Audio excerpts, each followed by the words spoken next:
안녕하세요. 스미다스입니다. 정보분석실 또다시 이제 긴 공백을 겪고 다시 한번 부활의 날개를 펴고 있습니다. 제가 말이죠. 한 이틀 전에 저기 뭡니까 저희가 방송을 녹음을 해서 올리겠다고 했는데 그 말을 하고 나서 어떤 분께서 제 지인입니다. 박춘봉님이라고 아마 그날 못 올라갈 것이다라는 식의 어떤 말씀을 써주셨습니다. 그러니까 뭐 또 그런 것처럼 먹고 잔 거 아니냐 이렇게 말씀을 써주셔가지고 제가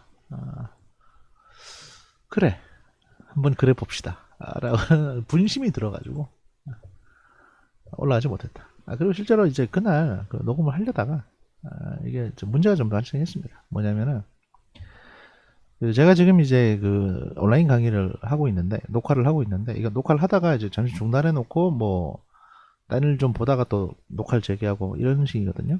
근데 그 온라인 강의 녹화가 안 끝나가지고 제가 지금 쓰는 프로그램이 이제 OBS 스튜디오 이거를 가지고 정문실 녹화를 할 수가 없는 상황이었습니다.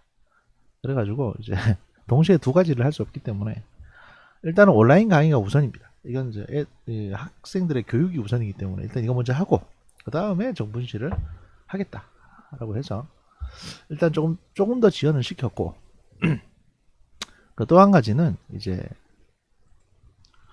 예. 제가 얘기를 하다가 옆에 광고를 안 띄웠다는 게 갑자기 생각이 나서 지금 광고를 급히 띄우고 제가 여러분들께 말씀을 다시 드리겠습니다. 제가 이제 뭐 보시면 아시겠지만 김상호 하이플래너 저희 현대해상 광고 주시고요. 그다음에 마인드랩 공간정신 건강의학과 쉽게 말하면 이제 정신의학과 정신병원이죠. 여기 가서 상담을 받으실 수 있습니다. 역삼동에 있고요. 전화하시고 가서 상담 받으시면 됩니다. 그리고 두 개의 광고가 있습니다. 그리고 맨 밑에 이건 제 사진입니다. 네, 여러분들이 만약에 여러분들께서 이 사진이 보고 싶지 않다. 야, 네 사진 올라오는 걸 내가 왜 봐야 되냐 계속 이런 생각을 하신다면 이 자리를 광고로 채워주시면 됩니다. 이 광고가 한 자리 비어 있다. 이 말씀 드리는 거고요. 그렇다면 스미더스의 정보분석실은 광고 3개밖에 진행을 못하는 것이냐? 아닙니다. 이렇게 3개가 붙으면 이 옆에도 3개가 붙을 수 있다는 얘기잖아요. 그죠? 그럼 점점 이제 요 폭이 줄어들겠죠 아마.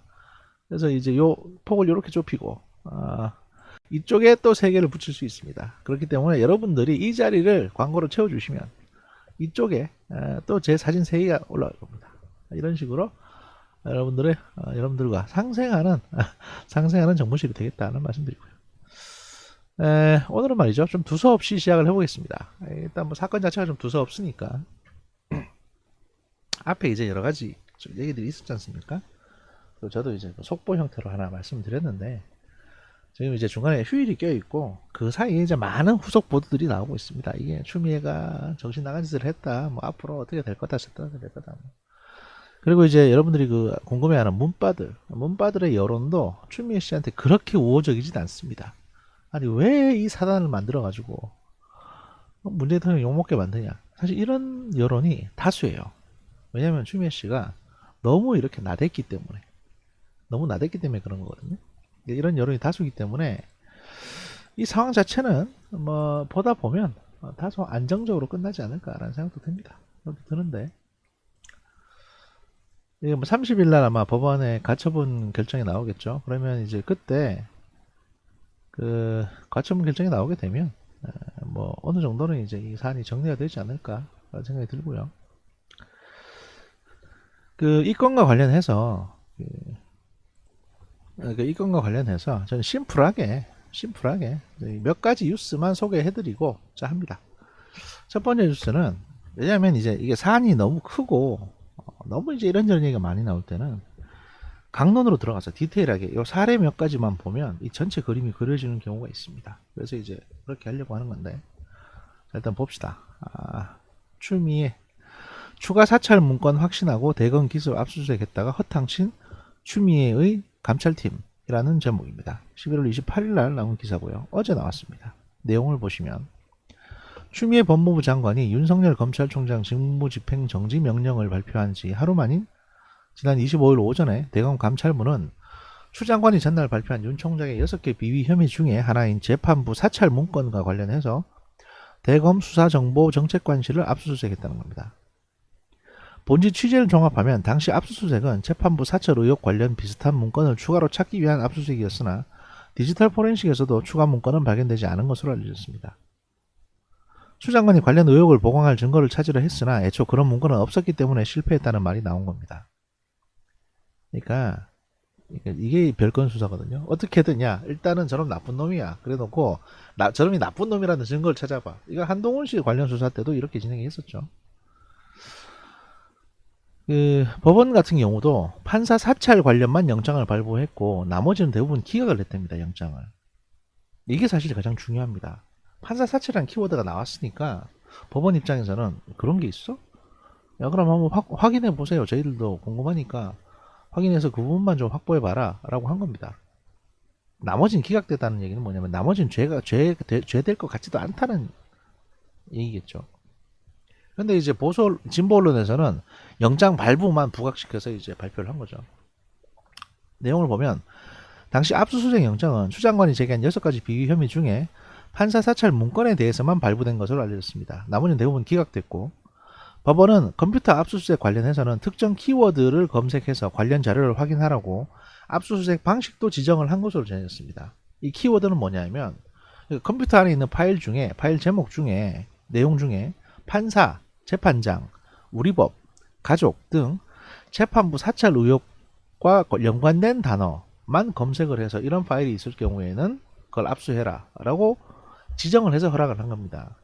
왜 이렇게 했냐 하면 그 법원 입장에서는 이 건 전체를 봤을 때는 문제가 없어 보이는데 판사 사찰 얘기가 나오니까 이걸 갖다가 한번 확인해 볼 필요는 있다고 생각해서 이제 요게 해당해서만 영장을 발부해 준 거죠. 그런데 이거는 제가 들은 바로는 다른 이유가 있습니다. 이 다른 이유가 있는데 다른 이유를 설명을 드릴게요. 조금 있다가. 중앙지법에 따르면 영장이 발부될 시각은 24일 오후 8시쯤으로 윤 총장 직무정지가 발표된 지 약 2시간도 안 된 시간이었습니다. 그러니까 직무정지 발표되고 총장 퇴근하고 나서 바로 그냥 사무실 뒤진 겁니다. 법조계에서는 일반적으로 압수수색 영장을 준비하는 데 걸리는 시간이나 법원에 영장을 청구하고 영장 심사 결과가 나오기까지 걸리는 시간을 따져보면 대검 감찰부는 추미애 장관이 브리핑에서 발표할 의혹에 대해서 사전에 알고 영장을 미리 준비한 것으로 보인다는 말이 나왔습니다. 그러니까 법무부와 대검 감찰부가 사전에 교감을 한 게 아니냐. 사실 이것만 해도 위법이거든요. 왜냐하면 법무부는 대검 감찰부를 지휘할 권한이 없습니다. 법무장관은 검찰총장만 지휘하는 거예요. 그러니까 둘이 짰다는 얘기죠. 한동수 감찰부장 판사 출신이고 변호사 하다가 조국이 추천해서 들어온 사람이거든요. 25일 오전 10시쯤에 시작된 감찰부의 압수수색은 관련 문건이 작성된 수사정보 담당관실의 PC 6대에서 7대에 집중됐다고 합니다.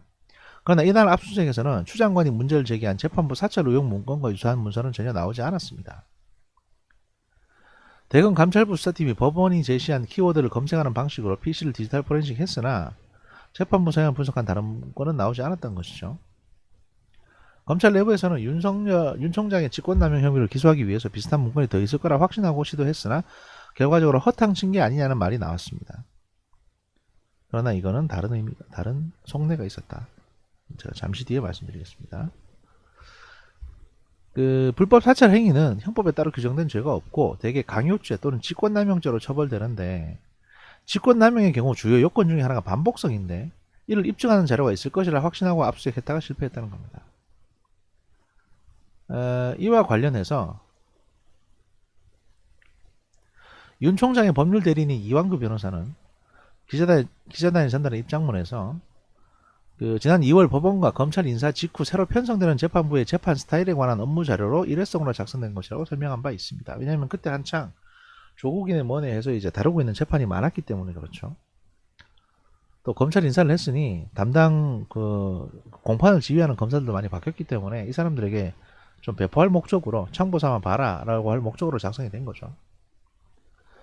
감찰부에는 국장 담당관이 없는데 압색 도중 통화에서 국장님 담당관이라는 얘기가 나왔다. 이건 뭔 소리냐면 당시 대검 감찰부의 압수수색 과정을 두고 검찰 내부에서는 감찰부의 검사들이 압수수색을 하면서 법무부의 지시를 받고 압수수색 과정을 보고한 것 같다. 이거 위법한 압수수색이라는 말이 나오고 있다는 겁니다. 본지 취재와 복수의 검찰 관계자에 따르면 25일 대검 감찰부의 압수수색은 늦은 밤까지 진행이 됐고 허정수 대검 감찰 3과장과 감찰부 오미경 검사가 집행을 했으나 심재철 법무부 검찰국장과 박은정 법무부 감찰 담당관이 사실상 현장을 지휘한 것으로 알려졌습니다. 당시 압수수색에서는 대검 감찰부 소속 직원, 디지털 포렌식 자금 지원으로 온 서울중앙지검 수사관, 입회인 자격으로 압수수색 현장을 참관한 대검 관계자들이 있었는데 허 과장과 오 검사가 디지털 포렌식 작업 중간중간에 전화통화를 하며 국장님 아직 안 나왔습니다. 담당관님 아직입니다. 와 같은 답변을 했다는 것입니다. 복수의 관계자들이 전화통화에서 흘러나온 박은정 담당관의 목소리를 들었고 허 과장의 휴대전화에 심 국장의 전화가 걸려온 화면을 목격한 사람도 있고요. 두 사람은 왜 안 나오지와 같은 이야기도 한 것으로 전해졌습니다. 웃긴 얘기죠. 그러니까 한 적이 없는데 한 거라고 생각하고 뒤졌는데 안 나오니까 얘들도 당황하고 있다는 거죠. 허 과장과 오 검사는 압수수색 중에 법무부 관계자와 통화했느냐, 이유는 무엇이냐는 조선일보 질문에 답할 수 없다. 대변인실을 통해 문의해달라고만 했다는 겁니다. 심 국장과 박 담당관도 허 과장 또는 오 검사와 통화한 이유, 압수수색 진행사 내용을 보고받은 이유가 무엇이냐는 질문에 답하지 않았다고 하고요. 한 검찰 간부에 따르면 법무부 관계자들이 대검 감찰부 수사에 관여했다면 명백한 불법 수사 짓이다. 대검 감찰부 검사들은 수사기밀을 외부에 알린 공무상 비밀 누설, 법무부 간부들은 부당한 지시를 내린 직권남용에 해당할 수 있다고 했습니다. 이와 관련해서 감찰 3과 소속의 정태원 감찰팀장은 당시 압수수색에 동의할 수 없다며 반대했고 이후 압수수색 집행에서 배제된 것으로도 전해졌습니다. 또 법무부는 압수수색 당일에 대검 감찰부로부터 수사정책정보관실에 대한 법원 압수수색 영장을 발부받아 집행했다는 보고를 받았다며 추 장관은 감찰부의 추가적인 판사불법 사청 여부 등 비위에 대해 감찰을 지시했다고 밝혔는데 법조계에서는 법무부가 피해 사실을 공표할 뿐 아니라 개별 수사를 직접 지휘한다는 비판까지 제기됐습니다. 법무부는 이런 개별 수사를 지휘할 권한이 없습니다. 이건 총장의 권한입니다. 이 본지의 보도 이후에 대검 감찰부에서는 이날 오후 기사 내용 중 잘못된 부분이 있다고 반박을 했답니다. 대검 감찰부는 윤 총장 직무정지 다음날 압수수색 법무부와 사전 교감이 있었을 가능성에 대해서 감찰부는 법무부로부터 수사 참고 자료를 이첩받아 검토한 결과 신속히 확보할 필요가 있다고 판단해서 압수수색을 했다는 식으로 얘기를 했고요. 하지만 언제 어떤 방식으로 참고 자료를 받았는지는 밝히지 않았습니다. 전화 한 통 받고 하라고 지시받았겠죠. 압수수색 당시에 대검 감찰부 검사와 법무부 관계자 사이의 통화에 대해서는 압수수색 당일 대검 감찰부는 검찰보고 사무규칙에 따라 법무부 장관을 수신자로 하여 관련 보고를 했고 그 보고를 받은 법무부 관계자들이 상황을 물어보는 연락이 오자 조금 더 자세한 내용을 설명했고 이미 언론 보도된 압수수색 사실에 대해 확인해 준 것이라고 밝혔다는 겁니다.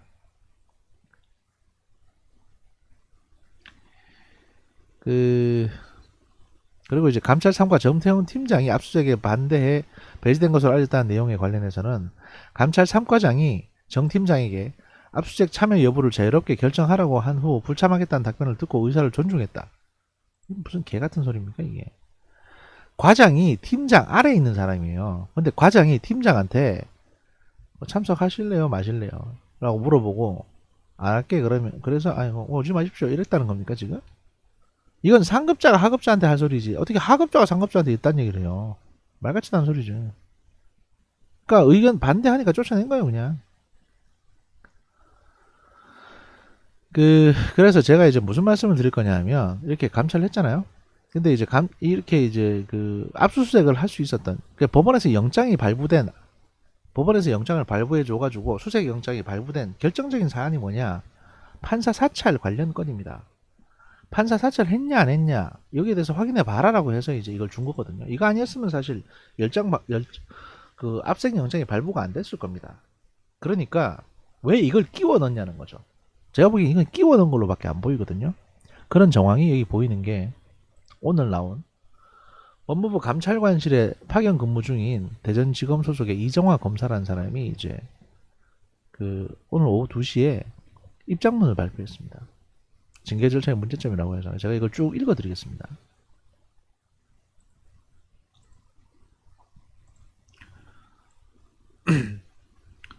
이건 제가 쭉 읽어드리는 게 맞을 것 같습니다. 법무부 감찰관실에서 파견 근무 중인 대전지검 이정화 검사입니다. 파견 명령을 받았을 때 감찰 담당관실에서 해야 하는 업무의 성격 때문에 마음이 무거웠습니다. 왜냐면 이제 동료를 감찰하는 일이니까요. 그래도 이 일을 하겠다는 결심을 할 수 있었던 것은 일선에서 밤늦게까지 야근을 하면서 실수 없이 사건을 처리하려고 노력하는 많은 동료, 선후배 검사들이 그러하듯 법률가의 입장에서 정확하게 사건을 보고 어느 곳으로도 치우침이 없이 사실관계를 확인하고 법리를 검토하면 그러한 자료를 바탕으로 법적으로 올바른 판단이 이루어질 거라는 믿음이 있었기 때문입니다. 저는 감찰 담당관실에서 근무하는 동안 총장님에 대한 징계 사유로 거론된 여러 의혹들 중 일부에 대해 조사를 담당했기 때문에 제가 관여하지 아니한 다른 부분에 대해서는 징계 사유가 되는지에 대해서 함부로 말씀드리기 어렵습니다.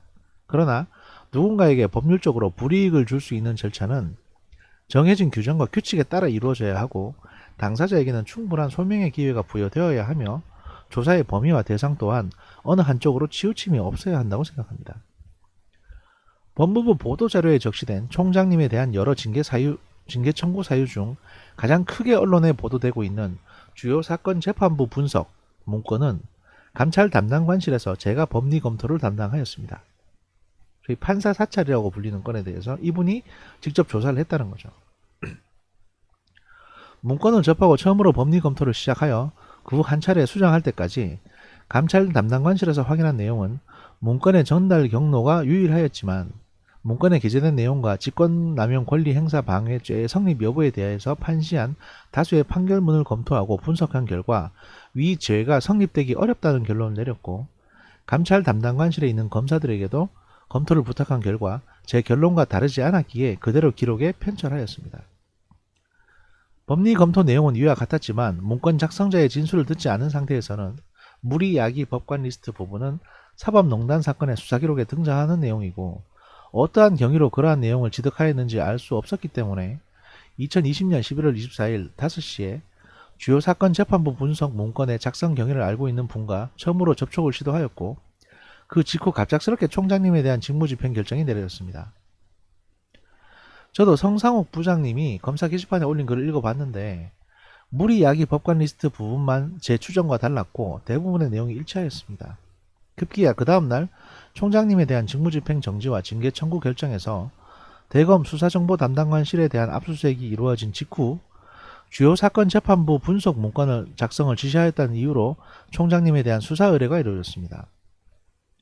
수사 의뢰를 전후하여 제가 검토하였던 내용 중에 직권남용 권리행사 방해죄 성립 여부에 대해서 재검토가 필요하다거나 내용상 오류가 존재한다는 지적을 받은 적이 없었고 감찰 담당관실에서 총장님에 대한 의혹사항에 관하여 조사 업무를 담당하고 있는 누군가가 추가로 이 부분에 대하여 저와 견해를 달리하는 내용으로 검토를 하였는지 여부도 알지 못하는 상태에서 제가 작성한 보고서 중에 수사 의뢰 내용과 양립할 수 없는 부분은 아무런 설명도 없이 삭제되었습니다.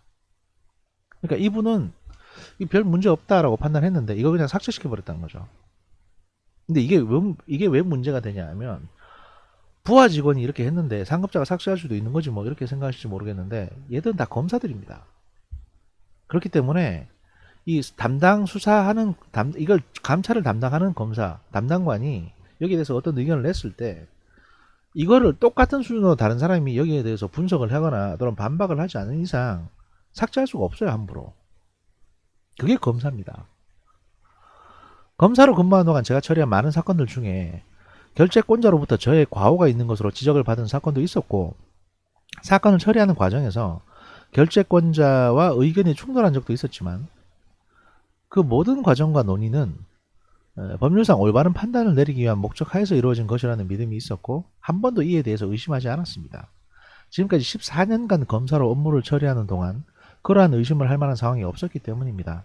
그러나 언론 보도를 통해서 알게 된 사실과 제가 알고 있는 내용들에 비추어 볼 때 총장님에 대한 수사 의뢰 결정은 합리적인 법리적 검토 결과를 토대로 이루어지지 아니했고 그 절차마저도 위법하다는 의구심을 떨쳐버릴 수 없습니다. 당초 파견 명령을 받아 이 업무를 시작하면서 제가 가졌던 기대, 즉 법률가로서 치우침 없이 제대로 판단하면 그에 근거한 결정이 이루어질 것이라는 믿음을 더 이상 가질 수 없게끔 만들었습니다. 이 글을 쓰기까지 많은 고민을 했지만 직업적 양심과 소신에 따라 제 의견을 밝힐 필요성이 있을 때에는 그렇게 해야겠다고 결심을 했고, 저도 올바른 결정과 판단을 내리기 위해 늘상 기록과 씨름하는 대다수의 평범한 검사들 중 한 명이기 때문이다 라고 이제 썼죠. 그러니까 이 내용이 뭐냐, 소위 판사 사찰로 불린 건에 대해서는 이걸 직접 감찰했던 감찰 담당 검사 보기에 이게 위법사항이 없다라고 판단을 했는데, 그래서 위에 보고서를 올렸습니다. 박은정이나 하는 그런 담당관한테. 근데 얘들이 이걸 지워버린 거죠. 그리고 야, 이 문제 있다 라고 해서 이걸로 영장까지 발부받은 겁니다. 그러면 왜 그랬을까요? 이런 내부 반발도 있고 이게 절차상의 문제가 있으니까 이렇게 해서 압수수색 영장을 발부받게 되면 나중에 윤석열 총장에 대한 징계도 사실은 이것 때문에 그냥 취소될 수도 징계 자체가 위법할 수 있어요. 절차상의 위법이 있기 때문에. 근데 그걸 무릅쓰고라도 왜 이렇게까지 했을까? 제가 들은 얘기인데요.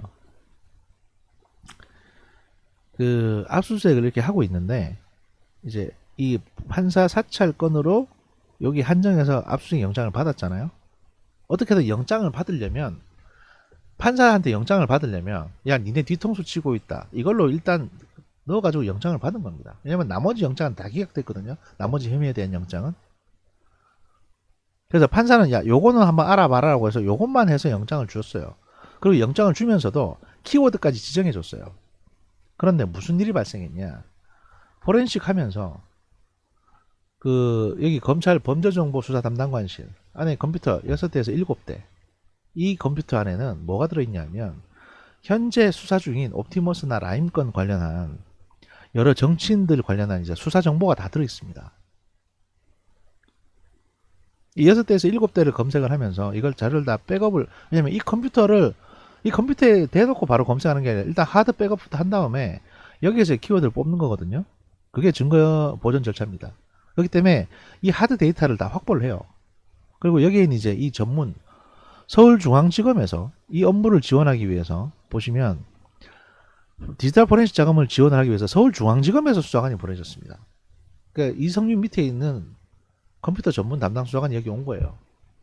그래서 지금 대검이 가지고 있는 여당, 야당 정치인들의 이제 비위 관련 자료들, 비리 혐의 자료들, 이런 것들을 거의 실시간으로 확보를 한 겁니다. 그러니까 제가 보기에는 윤석열 압색이 목적이 아니고, 물론 그것도 목적이 있었겠지만 지금 민주당 애들이 지금 어느 정도로 검찰에서 수사를 받고 있고 털리고 있는지, 검찰은 민주당의 여러 뭐 옵티머스나 라임이나 이런 이낙연이나 이렇게 돈 받아먹은 사람들에 대해서 검찰이 알고 있는 건 어디까지인지, 이런 증거 자료도 빼돌리기 위해서 이렇게 무리한 짓을 한 게 아닌가라는 생각이 듭니다. 이건 추미애 개인의 어떤 정치적인 트로피를 위해서, 또는 정치적인 딜을 위해서 필요했을 수도 있죠. 만약 그게 사실이라면 이건 법무부가 수사 방해를 하고 있는 것이고, 이거는 국기문란 수준의 부정부패 사건입니다. 그래서 지금 다른 검사들의 어떤 여론은 어떠냐를 보면, 제목은 제가 읽지 않겠습니다. 밑에 내용이 같이 나오니까. 윤석열 검찰총장의 직무정지를 놓고 일선 검사들의 공개적인 반발이 이어지고 있습니다. 지난 24일 오후 6시에 발표된 직무정지 이후에 27일 오전 현재까지 검찰 내부 통신망에 실명으로 공개된 의견이 줄을 잇고 있습니다. 전국 18개 지검 소속 평검사들이 모두 단체 항의를 했을 뿐 아니라 10년차 평검사가 개인 의견으로도 글을 올렸습니다. 27일 검찰 등에 따르면 검찰 내부 통신망에 이복현 대전지검 형사 3부장 검사가 법무부 장관은 오로지 총장만을 통해 개별 사건에 대해서 수사 지휘를 할 수 있다며, 장관의 의견 표명과 지시는 결국 본질이 수사 지휘라서 이건 불법적인 행위다 라고 주장을 했습니다.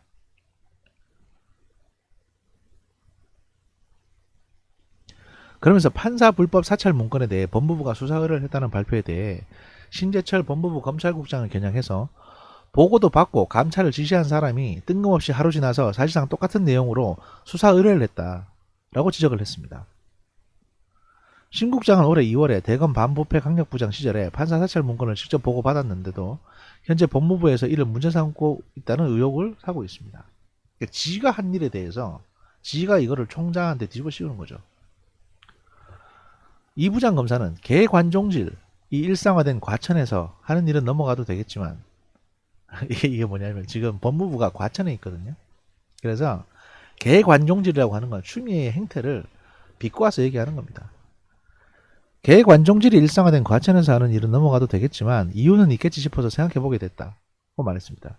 그러면서 어린 분께서 이리 하면 불법 수사 지휘 같은데요. 감옥 갈 것 같은데요. 라고 의견을 개진하니 수사를 의뢰를 하면 수사 지휘는 아니니 불법 시비를 피해가겠구나 라는 결론에 도달한 거 아닌가 싶다라고 또 적었습니다. 이어서 후속 삽질을 하다가 수사 단서를 만드는 경우가 종종 있다며 2년 뒤에 누가 수사를 하면 직권남용에 대해 대충 증거 확보는 될 듯하다고도 밝혔습니다. 그러니까 2년 뒤에 보자. 정권 바뀌고 나서 추미애 당신 직권남용으로 반드시 수사받게 될 거다 라는 이제 일종의 경고를 하는 거죠. 정희도 청주지검 형사 1부장 검사도 이날 이프로스에서 대검 감찰부가 법에 위반해서 법무부 장관의 지휘 아래 검찰총장과 차장을 패싱하고 수사를 진행하고 있는 것이라며 수사의 개시와 진행이 이미 검찰청법을 심각하게 위배한 위법이 있어 신속히 수사를 중단할 것을 요구한다라고 밝혔습니다. 이날 서울 남부지검 평검사와 전주지검 간부급 검사들도 법무부의 조치는 검찰의 정치적 중립성을 훼손한다며 윤 총장의 직무정지가 위법이라는 의견을 냈습니다. 지난 25일 의정부지검에서부터 이어진 검사들의 단체 성명은 이날 인천지검을 끝으로 전국 18개 지검이 모두 냈습니다. 의견을. 10년차 주변 이제 평검사들의 개인 의견도 계속되고 있는데 부산지검의 김모 검사는 지금 상황을 보니 이 같은 진언에도 불구하고 징계 절차가 재고될 가능성은 작을 것이라는 회의감과 우려감이 든다. 그러면서 고기영 법무부 차관과 김태훈 법무부 검찰과장에게 징계위원회에서 당사자의 진술권을 철저하고 충분하게 보장해 달라고 요청을 했습니다. 징계위원회에 이 두 사람이 이제 참여를 하게 되거든요, 위원으로. 그래서 니들이 똑바로 결정해라 라고 이제 압박을 하는 거죠. 대전지검 천안지청 소속의 장모 검사는 장관은 결코 진정한 법치와 검찰의 정치적 중립을 지켜주실 의향이 전혀 보이지 않으니 총장이 진정한 법치와 정치적 중립을 버리고 하루빨리 장관 편에 불리한 수사들을 하루빨리 중단하는 것이 아닐까 하는 생각이 든다.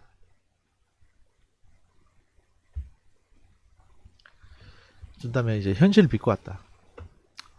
그러면서 다만 그것이 이 나라와 이 나라의 국민들과 이 나라의 법치를 위한 길인지는 모르겠다라고 적었다는 겁니다. 이 양반은 글을 좀 애매하게 적네요.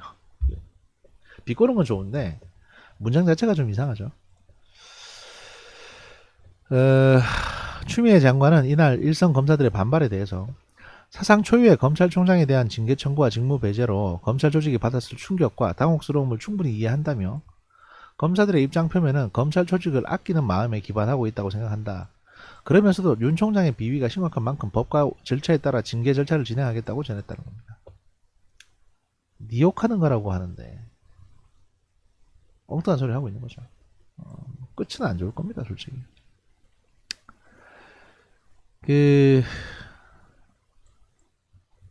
보셨고